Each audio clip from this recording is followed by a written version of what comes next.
Hello everybody, welcome back to Let's Play The Legend of Zelda the Minish Cap. My name is Mike, and in the last episode we explored the Royal Valley and the Royal Crypt, and we got a gold kinstone from King Gustav, the ghost of a previous king of Hyrule, and that gold kinstone, like all gold kinstones, is necessary for getting to our next area of the game. But I also mentioned in the last episode that I wanted to focus on getting as much of the item and upgrade collecting as I possibly can before I start up on the next dungeon.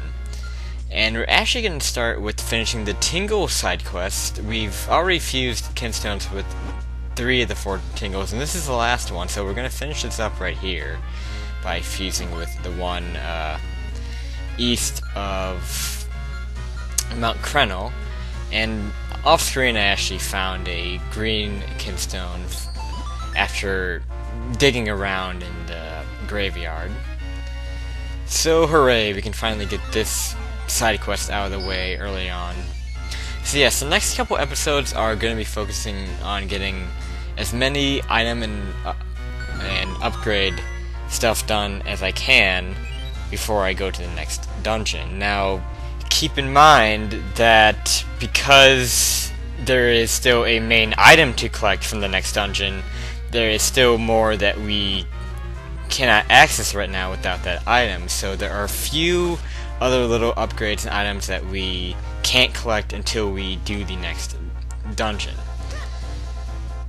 So my plan is just to get everything that I can get done before the dungeon done right now. That way I can keep this whole item collecting thing to a minimum at the, for the end part of the game, because I don't want this to dominate the end of the game. So I'm kind of getting ahead of myself. I apologize about that, but this is where you go after you finish fusing with the 4 Tingles. You go to North Hyrule Field and into these trees. If you notice, the fusing with the Tingles actually make the doors open up on these 4 trees. So you go into each of them and you go into their little basement area. And they're all the same. You just go in here and hit these switches.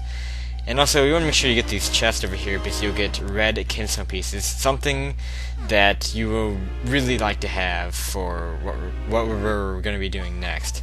What this episode is going to mainly focus on is going for sword technique upgrades. Something I haven't really talked about with the whole Tiger Scroll thing. And aside from getting the 8 Tiger Scrolls, you can also get upgrades to your sword skills. And there are 3 of these upgrades that you can get. And all 3 of them you activate by fusing kinstones with 3 of the blade instructors. So that's what I'm going to be doing here. I actually did fuse with, I believe, I forgot what its name was, but the blade instructor on Mount Krenel. I've fused with him already in a previous episode before the Royal Crypt, and I opened up a waterfall in Castor Wilds, so I'm going to be heading there pretty soon. And yeah, that's what the main focus of this particular episode is going to be. After I get this is what the Tingle Cycles leads up to. It is the magical boomerang, a boomerang upgrade. And I'm definitely glad I got this, because as I mentioned before, the boomerang is my favorite item of the Zelda series. I always have found it to be the most useful because of how it stuns enemies and just makes so many enemies easier to take out. And this is upgraded basically in that it just goes so much further than the older one. Like, it goes off the screen. The other one just goes kind of, halfway across the screen.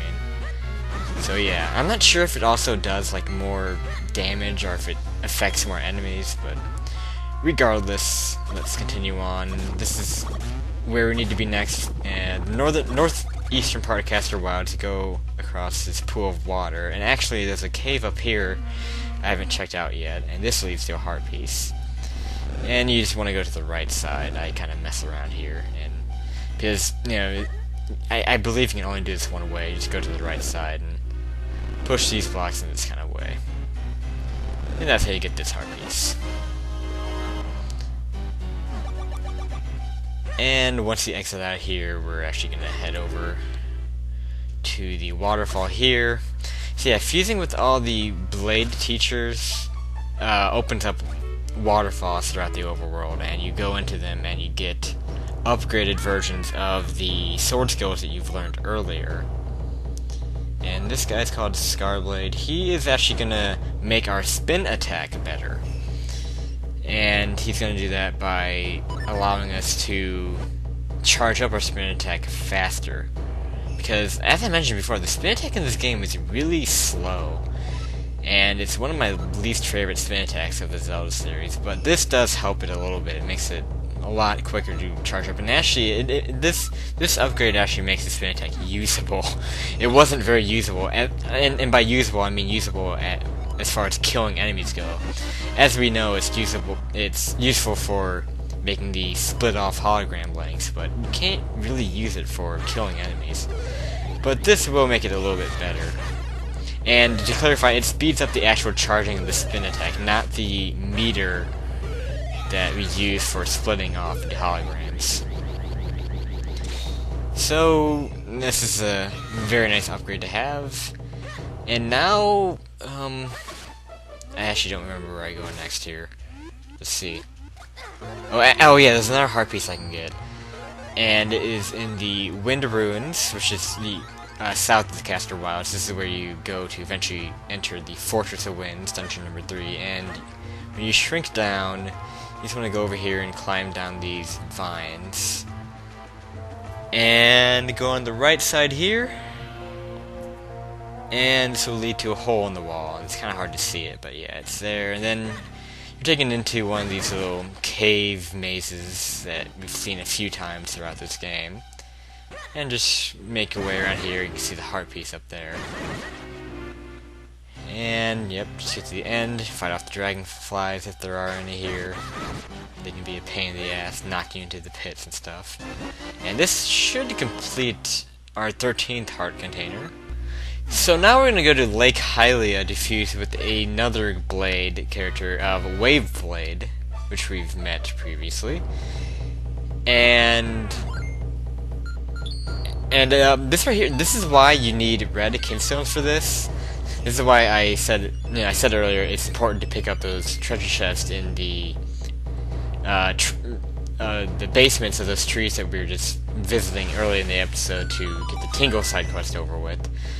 Because to fuse with these blade characters, you do need red kinstones to do it. So, just to make sure you have enough to do this. Actually, for a lot of the fusing we're going to be doing at this point in the game, we are going to need some red kinstones. So, I want to make sure I pick up those whenever I get the opportunity.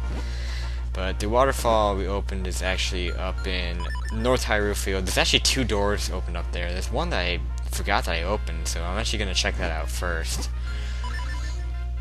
And right over here, let's go inside. It's actually not that much, it's just the fairy fountain, but figured I'd show it. So, there's another fairy fountain in case you want to know where one is. And right over here, when we jump down by this bridge, there's the waterfall opening leading to the next blade upgrade character. I just saw that, blade upgrade, that's really lame. I'm sorry about that. I should not receive any medals. And here, actually, we cannot... Yeah, this is the one that we can't do right now, for whatever reason. I don't know why. Oh, okay, no, now I see why. We need the highest technique. So we need... I'm pretty sure we need all 8 Tiger Scrolls, which, by the way, we cannot get until we do the next dungeon. So, currently we have 6 Tiger Scrolls, and we need 8, and we can't get the last 2 until we finish the next dungeon. Anyway, the next blade character that you need to fuse with is in the Castle Garden, and we do have the correct kinstone for that. I have plenty of red kinstones, it looks like, so that's good. And that actually opens up a waterfall in Veal Falls, a place we haven't really explored much. We were there briefly earlier for something, I forgot what. But and this actually will allow me to show off why we got the gold kinstone from the Royal Crypt in the last episode, and why that is vital for getting to the next part of the game. And there are actually 2 parts of Veal Falls, a northern part and a southern part, and they're split off. You can't get to both of them. You know, like they're separate. So getting to the northern part, you have to bomb these walls. The one we were in earlier in the game was the southern part, I believe. So this is the first time we've been in the northern part of it. I think. I'm not 100% sure. I might have to watch that video back. But right here we can get a heart piece, a simple pickup there. And if you go back, I'm just kind of exploring for a little bit, see what else is here. Yeah, you can see I can't get to the southern part. So yeah, it's split off into two. And we're gonna go right back up. I'm trying to avoid these P-hats. These P-hats, for whatever reason, I hate P-hats in this game, and they're just so hard to kill. And these green ones, I don't think you can kill them, because they don't ever come down low enough for you to use your Gust Jar on them. But right here, this is where you go with your gold Kintsugi you got from the Royal Crypt. You have to fuse with this gate here, and we can, once we fuse with this, we'll be able to open the gate and enter a cave that will lead to the area where the next dungeon is. And it's a long way there, so once we actually do start making our way towards that, it will be a while. But again, I want to get all this item collecting done before I actually enter this, so I just figured I'd show it for the sake of showing it. I came here for the heart piece. I originally came there because I thought the waterfall opened there, but I was a little bit wrong. You actually have to go to the southern part for the waterfall that we opened up with fusing with the Castle Garden Blade character. So let's go in here, find out some levers, and in here we will actually get an upgrade that they do allow us to get. And this actually reminds me of the Swift Blade in Castle Town because of the blonde hair. This person's name is Split Blade.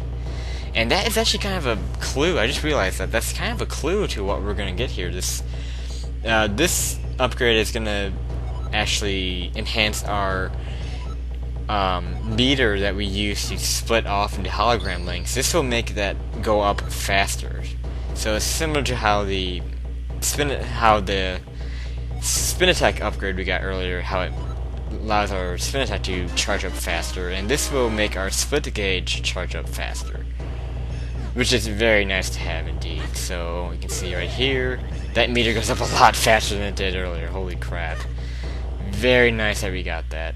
And I'm going to end this episode off right here, because now we have 2 of the 3 sword skill upgrades. We can't get the other one until we have the other 2 tiger scrolls, unfortunately. So next time on the Minish Cap, we will focus on the Goron side quests and get as much done there as we can. So this is Micro217 signing out.